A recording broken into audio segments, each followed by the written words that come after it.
योगिता जी, इंसाफ की परिभाषा क्या है इस केस में आपकी नजर में? क्योंकि इंसाफ क्या है, परिवार वाले जो आरोपी हैं उनकी नजर में अलग होगा साहब, ये तो सिस्टम है, हम क्या करें। और जो बच्चा जिनका घर का गया उनकी नजर में इंसाफ की परिभाषा। योगिता, इंसाफ की परिभाषा हमारे देश में आपकी जेब कितनी भारी है उस पे डिपेंड करती है। राइट, ठीक है। अब बात आ जाती है जुवेनाइल्स की। मैं आपको ये भी बता दूं, जो अमेंडमेंट हुआ 2016 में, उसमें मेरी भूमिका बहुत सक्रिय थी, क्योंकि हमने इस पे आंदोलन किया और वो चेंज हुआ। बट हमें लगा कि अब काफी अरेस्ट होंगे जुवेनाइल्स के, जिनको ट्रीट किया जाएगा हीनियस क्राइम्स में। हीनियस क्राइम्स उन्होंने उसको भी डिफाइन किया था, रेप एंड मर्डर, म्यूटिलेशन, मतलब बुरी तरह से मार देने को ही कंसिडर किया था। Rarest of the rare case में ही उनको ट्रीट करना था। मैं आपको अब यहाँ पे एक छोटा सा एग्जाम्पल, क्या मतलब बड़ा ही एग्जाम्पल है, ये तो एक एक्सीडेंट का स्वरूप है। हालांकि मुझे इसमें भी कुछ दिख रहा है कि जानबूझ के मारा है, क्योंकि उसकी माता जी जो कह रही हैं कि वो रील बनाते बनाते may be kind of thrill, कुछ कह नहीं सकते, आजकल के बच्चों का दिमाग कहाँ है, कुछ नहीं पता, रील बनाने के चक्कर में उड़ा दिया और just to make fun, just to have fun, वो भी हो सकता है। मैं आपको बता रही हूँ, मैं उस चीज पे भी डाउट करती हूँ, क्योंकि आजकल पागल हो चुकी है हमारी जनरेशन। ये बच्चे जो जेनजीज हैं, they are going beyond their limits. 3 बच्चियों ने सुसाइड कर लिया, आप देख सकते हैं, रील्स के चक्कर में या जो भी कह लीजिए। मैं उस चीज से भी नहीं परे हटती हूँ, पर मैं आपको एक आंखें खोलने वाली बात बता रही हूँ। जहां पे गैंग, छोटे छोटे बच्चों का बलात्कार हो जाता है जुवेनाइल्स द्वारा और हत्या कर दी जाती है बुरी तरीके से, कभी पत्थर से कुचल के, जुवेनाइल्स द्वारा, वो भी बाहर हैं। ये अभी तक लागू नहीं हुआ है, ये लागू नहीं हुआ है। यहाँ पे मैं 2 केस क्या और जिक्र करना चाह रही हूँ। योगिता जी, एक मिनट, अभी अगर चूंकि हम इसकी अंडर एज ड्राइविंग की बात कर रहे हैं, सीमा जी आपके लिए है, हम यहाँ तो चलिए दिल्ली में बैठे हैं, ये हुआ है तो हम बात कर रहे हैं, लेकिन 3 फरवरी का केस है, हम बात कब कर रहे हैं? अभी 2-3 दिन से शुरू हुआ है अमन। मेहका के केस में भी मुझे याद है, कुछ लोगों ने मुझे कांटेक्ट किया कि शायद एफआईआर भी दर्ज नहीं हो रही है। हमने थोड़ा सोशल मीडिया पे जब हल्ला मचाया तब जाके एफआईआर दर्ज हुई। 3-4 दिन पहले लखनऊ में एक जुवेनाइल ड्राइवर ने 6 साल के बच्चे को मारा है। मुंबई में एक 33 साल के बिजनेसमैन, ध्रुमिल शायद उनका नाम है, उनकी डेथ हो गई है, उनकी वाइफ हॉस्पिटल में है। तो ये तो लगातार चल रहा है ना, पुणे वाला तो मतलब मैं कह रहा हूं, मैं एक बार को जो कानून है, सिस्टम है, अगर उसकी परिधि में बात करूं कि वो बच्चा जुवेनाइल है, ठीक है, उसने मर्डर किया, उसने ये चीज की, जानबूझकर किया, सब कुछ किया, थ्रिल के चक्कर में किया, वो लापरवाही नहीं, हत्या है, हादसा नहीं, हत्या है। लेकिन फिर भी मैं इसको अगर इस नजरिए से देखूं कि समझ लीजिए मेरे नाम पर पिस्टल है और उस पिस्टल से कोई दूसरा जाकर मर्डर कर देता है, तो क्या मैं अब छूट जाऊंगा? सीमा जी, ये कुछ ऐसा ही ना, मेरे नाम पर गाड़ी, वो गाड़ी ले जाकर मेरे बेटे ने, किसी ने उस गाड़ी से किसी को उड़ा दिया, तो ये वही परिभाषा ना, तो वो कैसे छूट जाएगा? वो अभी आपके कैमरामैन के थ्रू मैं इनके फादर का स्टेटमेंट सुन रही थी। उनका ये कहना कि मैं गोरखपुर में था, आप कहीं पर भी थे, लाइसेंस आपके नाम पर है, और ये फर्स्ट टाइम नहीं है कि आपका बेटा वो गाड़ी ड्राइव कर रहा है, मल्टीपल टाइम्स डेफिनेटली। या तो इनके फादर के नाम से फिर चालान आए होंगे ना गाड़ी के, इन्होंने रेसलेस ड्राइविंग की, क्योंकि उस टाइम 13 इनके अगेंस्ट में 13 ऐसे इनके नेग्लिजेंस तरीके से ओवर स्पीड के इनके अगेंस्ट में चालान आए हुए हैं। तो कंटिन्यूअसली आज ये ऐसा हुआ कि शाहिद, ये तो फिर मर्डर का इंतजार हो रहा था, 13 बार थोड़ी ना गोरखपुर में बैठे थे, ये तो मर्डर का इंतजार, तो कभी भी किसी भी वक्त हो सकता था। इनके फादर को इनका भी भविष्य खतरे में है, अरेस्ट करना चाहिए इनके फादर को, इनके फादर को अरेस्ट करना चाहिए, लेकिन अरेस्ट नहीं हुआ, हिरासत में लिया गया, छोड़ दिया गया। चार्जशीट में नाम होगा, पुलिस ने ये कहा। सुन रही थी मैं जी, चार्जशीट में नाम होगा, ये बताया उन्होंने। नहीं, एसीपी का मैं स्टेटमेंट सुन रही थी, एसीपी का स्टेटमेंट में सुन रही थी। उनका कहना था कि उनके फादर यहाँ नहीं थे, उनके फादर यहाँ नहीं थे। इससे क्या लेना देना? जिसके नाम से लाइसेंस है वो पर्सन रिस्पॉन्सिबल है। एमबी एक्ट का सेक्शन 199 ये कहता है कि 3 ईयर का पनिशमेंट और 25,000 का उनके ऊपर जो है लगेगा चालान, उनके ऊपर जो मैं अगर कह रहा हूं, मैं कह रहा हूं इंपोज किया जाएगा जो भी है। मैं कह रहा हूं अगर चार्जेस लग भी गए तो ज्यादा से ज्यादा नेग्लिजेंस के लग जाएंगे, 3 साल की सजा, वो भी, उसमें भी बेल मिल जाएगी आसानी से, उसमें भी क्या होना है? मतलब अल्टीमेटली क्या होगा, मैं तो उसकी बात कर रहा हूं ना। अल्टीमेटली चलिए उसके पिता अल्टीमेटली रिफॉर्म होम्स में जा सकता है, मैक्सिमम रिफॉर्म होम में जाएगा, वहां पर और बिगड़ के आएगा। वहां कोई रिफॉर्म हो ही नहीं रहा है। बहुत सारी चीजें अगर बात करने पे आए ना तो दूर तक जाएगी। रिफॉर्म के नाम पर क्या हो रहा है? जुवेनाइल्स को पकड़ते हैं, कोई भी अडल्ट ट्राइड हुआ ही नहीं है। बट ये पैसे वाले बच्चों को वहां भी नहीं रहना पड़ता है, वो निकल जाते हैं। नहीं, जाते ही नहीं है रिचा जी, जाते ही नहीं है, और ये आके फिर से क्राइम करते हैं।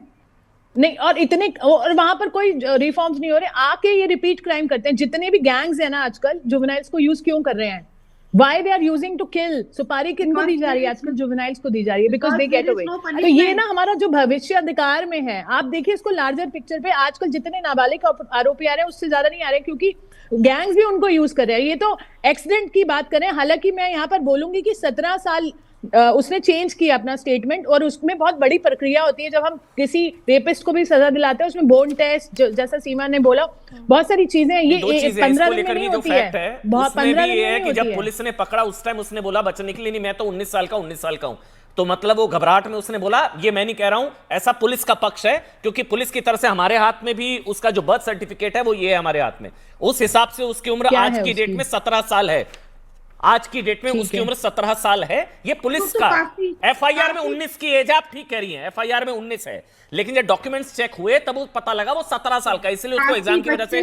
मिहिका बोलिए, मिहिका, फिर मैं रिचा जी। मिहिका बोलिए। ये आप नहीं कह रहे कि काफी बच्चे जब पकड़े जाते हैं डर के मारे वो ये बोल देते हैं 19 का वो बोल देते हैं। हाँ, क्योंकि उनको ये नहीं लगता कि अभी वो इस लेवल तक पहुंच गया होगा कि मैं कह रहा हूं इनके माँ बाप को अंदर करो ना, छोड़िए। मैं कह रहा हूं आज ये जिसने चाबी थमाई, जिसने अपने बच्चे को, नाबालिग बच्चे को लाड़ प्यार के चक्कर में चाबी दे दी, असली गुनहगार हत्यारे उसके परिवार वाले हैं, बिल्कुल उसके माँ बाप हत्यारे हैं। बात खत्म, चैप्टर क्लोज। किसी की हाथ कांपने चाहिए अपने नाबालिग बच्चों को गाड़ी की चाबी या वाहन की चाबी देने से पहले।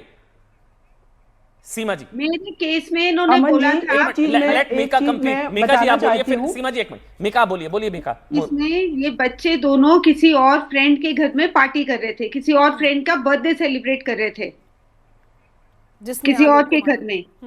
वो उनके मदर की गाड़ी लेके निकले, ये दोनों बच्चे अपने फ्रेंड की मदर, गाड़ी किसी और की, बच्चे किसी और के फ्रेंड की। तो ऐसे केस में तो गाड़ी की ओनर जो है उसका कोई लेना देना ही नहीं है। नहीं, उनके ऊपर एमएसीटी का केस चल रहा है, उनका भी लेना देना है। अगर आपके घर में 18 से उम्र के कम बच्चे हैं और आपने उनको बुलाया तो आप उनके गार्डियन हुए उस टाइम के लिए।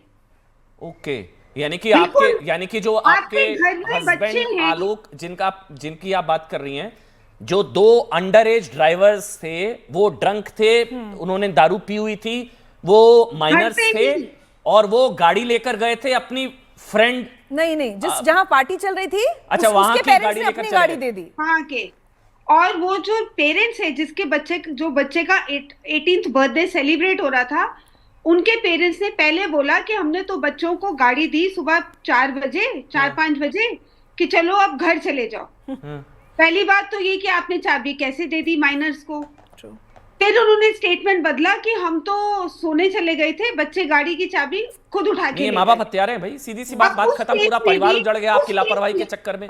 वही उस केस में भी अगर किसी और का बच्चा जो कि एडल्ट नहीं है वो आपके घर में है, तो आप उसके गार्जियन हैं उस टाइम पे। बहुत बड़ी चीज है, बहुत ध्यान से सुननी चाहिए जितने भी लोग ये शो देख रहे हैं, ये बहुत इंपॉर्टेंट है। आपके घरों में बच्चे पी रहे हैं, ड्रंक हैं, अल्कोहल भी सर्व किया है, अल्कोहल सर्व करिए। ये कितनी बड़ी चीज है भाई, ये जितने भी लोग इस वक्त ये शो देख रहे हैं, अगर आपके घर में किसी और के घर के भी बच्चे आते हैं और वो आपके घर से गाड़ी की चाबी ले जाते हैं, तो आप, और उससे कुछ अगर कांड हो जाता है तो आप रिस्पॉन्सिबल हैं।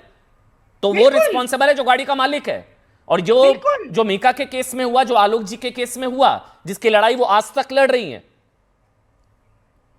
तो रिचा फिर सोल्यूशन क्या है? फिर तो कानून बदले, क्या बदले? 3 साल की सजा का प्रावधान, वो 3 साल में भी कौन सा सेक्शन लगेगा? नेग्लिजेंस का, लापरवाही का।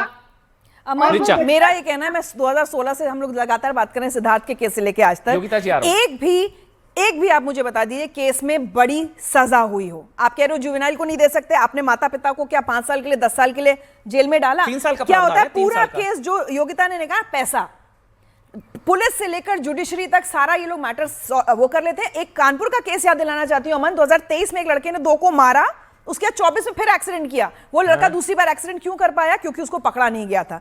जिसने सिद्धार्थ को मारा था उसके पास भी 8 या 10 चालान थे। तो दिल्ली पुलिस क्या कर रही थी इस केस में? दिल्ली पुलिस क्या कर रही थी? वो गाड़ी सड़क पर कैसे है जिसके ऊपर 13 चालान लग चुके हैं?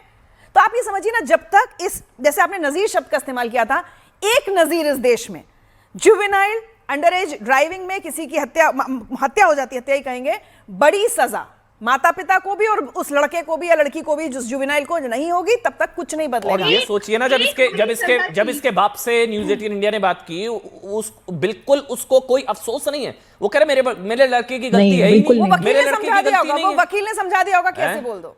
वकील ने समझा दिया होगा, बोल दो मैं घर पर नहीं था तो तुम भी बच जाओगे बेटा, हाँ, वैसे बेटा जुवेनाइल है वो भी बच गया।